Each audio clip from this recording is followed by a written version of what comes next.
Yan ho bang itong kakaibang sitwasyon ngayon at timing nito pong impeachment complaint na ito, Professor, ay nataon din naman sa makabuluhan na panahon kung saan po may halalan para sa 12 senador? Kasi ang sabi ng mga ibang senador, busy na kami, start na ng campaign period, baka makaistorbo sa amin yan. Maghihiring-hiring pa kami, kakain sa oras yan, nangangampanya kami. Sa panahon, yung pong ganong katwiran vis-a-vis na timing naman din, na halalan at may mga re-electionista na nakaupo nga ngayon at pag nagkaroon ng impeachment trial, mapapanood natin po ang proceedings. Ano pong inyong basa po dito, Professor? May punto naman po ang ating mga kagalang-galang na senador at talagang panahon ng halalan, kampanyahan. At it's a national campaign. Mahirap pong lagariin po yung 7,100 islands po natin para mangampanya. Totoo po yan. Ako po ay sangayon sa sinabi nila. On the other hand, they have to balance that as public servants also, na sila po ay nahalal with an obligation under the Constitution to sit as an impeachment court kung kinakailangan. Kaya nga po, napakaselan nito. You have to do a balancing act, no? Ano ba yung puso mo? Halalan o ma-resolve ang issue ito para po magsilbing ehemplo sa darating na panahon.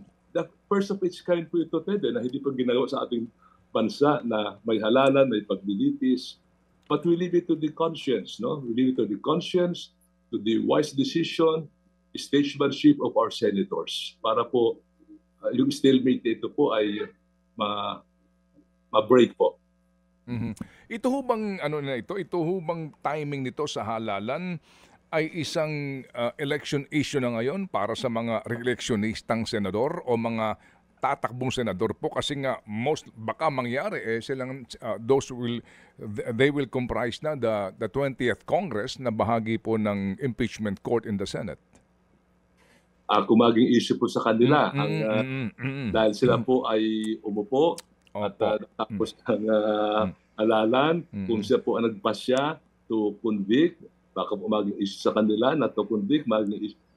Totoo po yan. That's very true, Ted, kasi impeachment is a political process po, ha? Hindi lang po purely judicial, but a political process. So posible po maging issue yan. Kasi nga po ang at stake po sa ating paglilitis is the Vice President na may baluarte din po, may constituents, tatanggapin po natin yan. So it could be an issue. Kaya nga po, napakahirap ng posisyon ng senador ngayon because of this issue. But again, why are you in public service? Ano bang ating sinumpaan sa ating saligang batas? Ano bang ating tungkulin sa taong bayan? That's the ultimate question they have to face alone by themselves, Ted.